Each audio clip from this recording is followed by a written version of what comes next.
Mesdames et messieurs, merci de nous regarder de partout dans le monde. Bienvenue dans ce magazine LDEF, le leadership de la différence. Pour ce nouveau numéro, nous recevons pour vous Madame Viviane Massengo, femme leader, avec qui nous allons échanger autour des différentes questions d'actualité. Madame Viviane Massengo, bienvenue.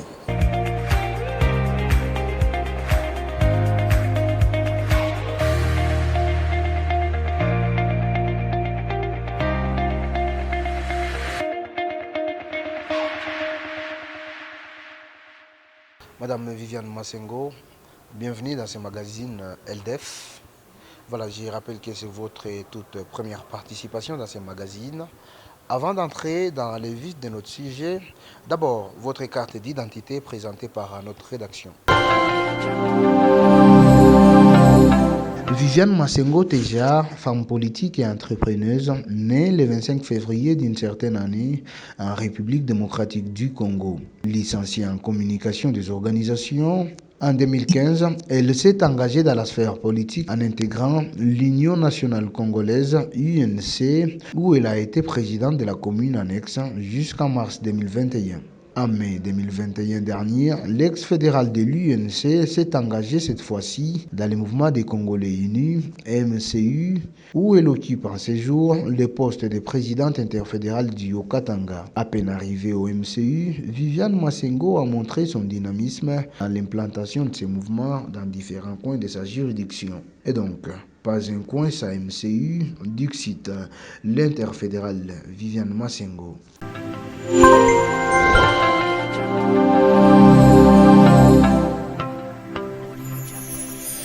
Madame, comme vous le savez, l'actualité reste dominée par cette proposition de loi Mbao, une loi proposée par l'honorable député national Daniel Mbao Soukissa.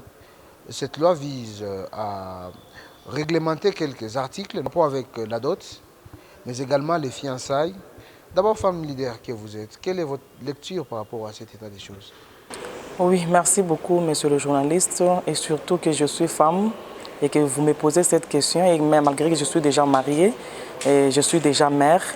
Alors, s'il y a une proposition de loi dans un domaine quelconque, dans un pays, c'est-à-dire que celui qui a proposé cette loi a remarqué, ou bien toute la population a remarqué une entorse dans ces domaines-là. Parce que si la dot était restée telle que, dans le sens vrai du mot, selon la sociologie africaine, la dot juste comme un symbole de compensation d'une famille à une autre, c'est-à-dire que la belle famille, la famille de l'homme qui vient dans la famille de la femme pour demander la main de la fille en mariage, devrait en compensation pour obstruer le trou qu'il devrait laisser dans cette famille-là, donner la dot, c'était symbolique.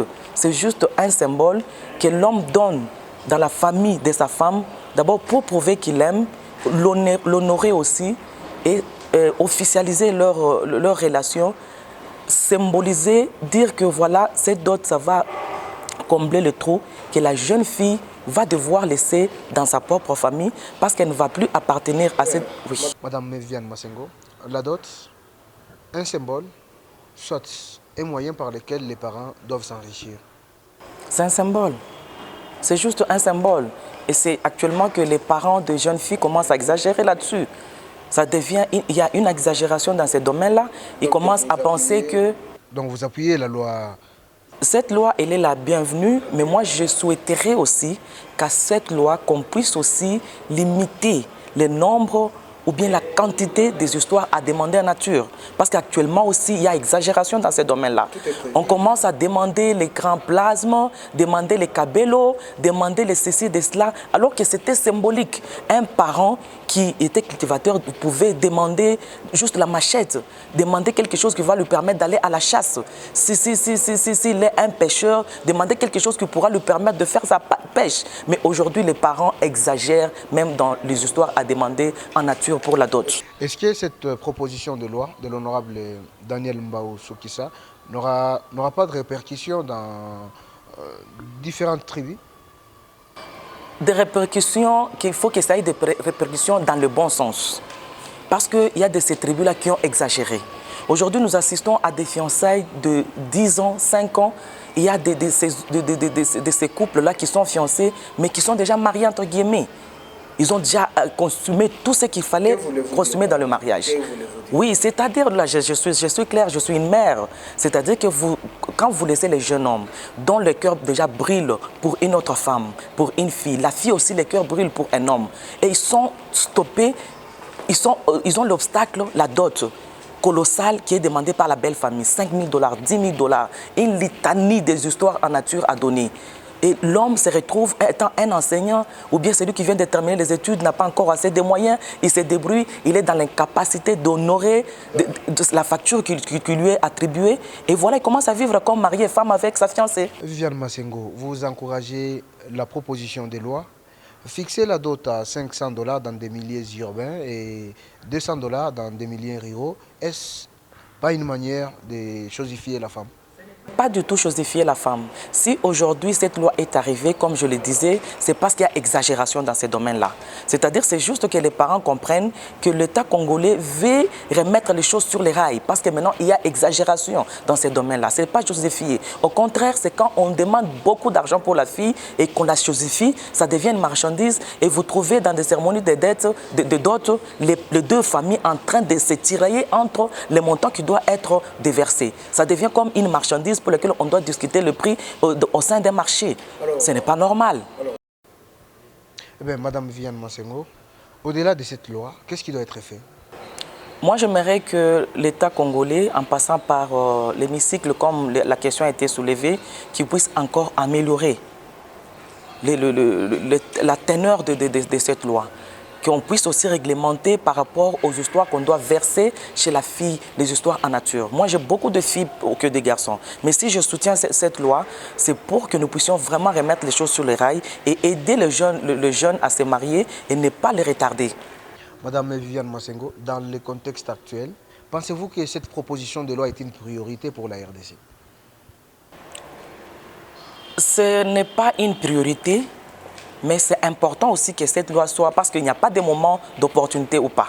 L'opportunité est là chaque jour, parce que chaque jour, le jeune se marie, chaque jour, le jeune ont ses difficultés, les jeunes hommes ont ces difficultés de se marier aisément dans notre pays. C'est-à-dire que ça n'a pas un moment d'opportunité. C'est une loi, parce qu'en ce moment ici, si cette loi est acceptée et elle est votée massivement et promulguée par le président de la République, mise en application, vraiment, les jeunes pourront pousser un ouf de soulagement. Madame Viviane Massengo, ceci nous renvoie d'aborder notre deuxième thématique, c'est votre mutation de l'UNC vers le MCI, Mouvement des Congolais Unis. D'abord, nous avons quelques questions par rapport à nos téléspectateurs. La première question est celle de Gilles Mbouyou, qui vous a tout d'abord demandé pourquoi vous avez quitté l'UNC. Oui, merci beaucoup, chers téléspectateurs, pour la question posée. Si Mme Viviane Massengo a quitté l'UNC, le parti cher à l'honorable Vital Kamerhe, et qu'aujourd'hui je me retrouverai au MCU, Mouvement des Congolais Unis, le parti cher au camarade Jean-Paul Tchouvuila Ilunga, c'est juste d'abord par des convenances personnelles. C'est-à-dire qu'à un certain moment de la vie, on peut toujours avancer et s'arrêter pour raisonner par rapport à quelque chose et se dire je pouvais regarder dans une autre direction. C'est par conviction personnelle. Aujourd'hui, l'INC au pouvoir, Viviane Massengo quitte les partis. N'avez-vous pas été satisfaite par rapport au partage du gâteau? Ce n'est pas un problème de gâteau. Ça, ce n'est pas réel. Parce que jusque-là, il n'y a pas de gâteau qui est en train de s'être partagé jusque-là. C'est-à-dire que nous sommes en train d'attendre les élections de 2023, que nous puissions, comme nous étions candidats en 2018, que nous puissions encore postuler et passer. C'est ce que nous attendions en étant au parti politique. Eh bien, Madame Viviane Massengo, une opinion estime que vous avez quitté l'INC à cause d'argent. C'est faux. Je n'ai pas quitté l'INC à cause d'argent. Quel argent? Qui devrait me donner l'argent? On n'est pas dans un parti politique pour gagner l'argent. Les partis politiques donnent des opportunités. Nous sommes dans un parti politique quand vous avez des ambitions. C'est-à-dire que Mme Viviane Massengo, ayant des ambitions politiques, elle a adhéré dans un parti politique pour que ces ambitions puissent se concrétiser. Parce qu'aujourd'hui, si je peux avoir des ambitions et que je ne suis pas dans un parti politique, mes ambitions, je ne pourrais pas les exprimer. Parce qu'il faudrait que je puisse passer par les élections et le peuple puisse m'élire, comme j'avais raté en 2018. Et cette fois-ci, je pense que ça sera la bonne. Eh bien, Madame Viviane Massengo, parlons de votre nouveau parti, Mouvement des Congolais Unis, MCU. Quelle est la vision? La première vision dans ces partis, c'est le peuple congolais. C'est-à-dire que l'homme est au centre de tout ce que nous pouvons entrevoir. Aujourd'hui, beaucoup de gens font la politique pour leur ventre. Ils sont dans des partis politiques pour leur ventre, qu'ils soient nommés ministres, qu'ils soient députés, et ils pourront remplir ses poches. Mais nous, au niveau de au sein de notre parti MCU, c'est d'abord le travail. Travailler, oui, très sûr. Travailler, c'est-à-dire que nous prenons une politique tout autre, faire la politique autrement. C'est-à-dire que venir avec ce que nous avons pour que nous puissions servir notre peuple. Ce n'est pas en étant quelque part, en volant les peu du contribuable congolais et puis vous commencez à vouloir mater cette population. Mais nous venons pour s'occuper de la population à partir de la base. Il faudrait que toute la base puisse se retrouver dans ces Congos meilleurs parce que cette République démocratique n'est pas seulement pour les autres, mais c'est pour chacun de nous. Tout Congolais doit se retrouver. Est-ce que tous ces arguments avancés, c'est parce que vous n'êtes pas au mangeoire? Arrivé au mangeoire, le langage ne pourra pas changer? Le langage change pour ces gens-là qui sont venus pour s'enrichir en étant au pouvoir ou bien à un poste de prise de responsabilité. Madame Viviane Massengo n'est pas venue en politique pour s'enrichir.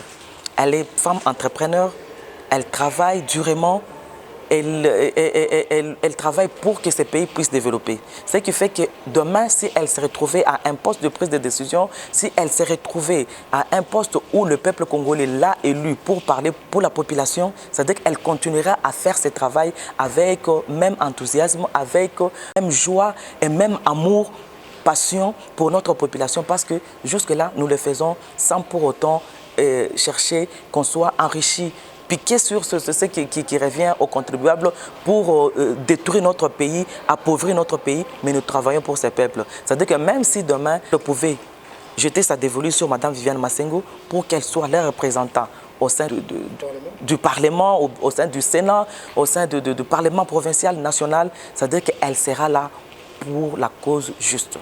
Madame Viviane Massengo, nous tendons vers la fin de cet entretien. Nous allons passer de la théorie à la pratique. Mesdames et messieurs, nous allons d'abord suivre cet élément et puis nous revenons juste après.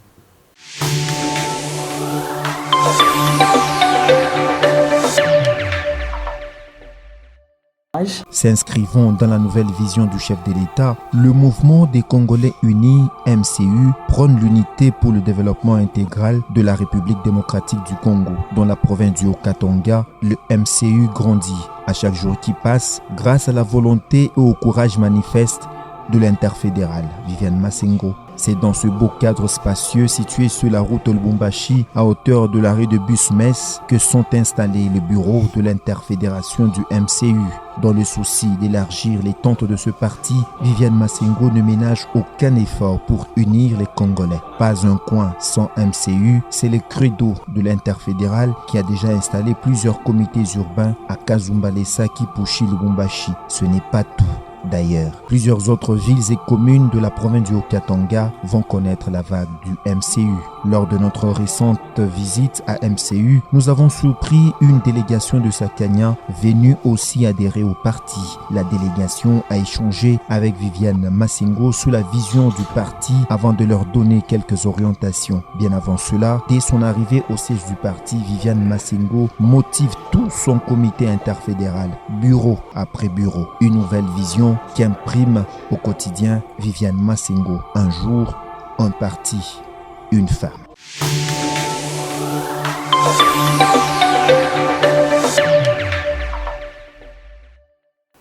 Bon, nous venons de suivre l'installation du MCI dans différents coins de la province du Haut-Katanga. Eh bien, quelles sont les stratégies ou quels sont les mécanismes mis en place pour arriver à relever les défis au sein de ces partis? Oui, le parti, au niveau de la province, est encore à la phase d'implantation. Ce qui fait que pour le moment, nous avons un grand travail au sein du parti, étant à la tête de la province.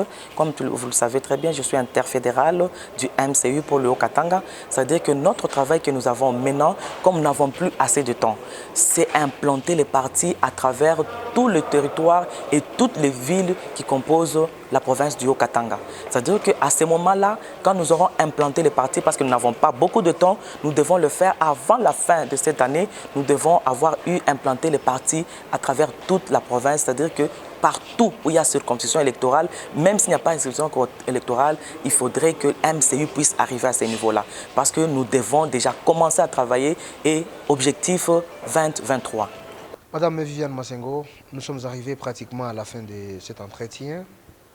Avant qu'on se sépare également, suivons d'abord cette transition.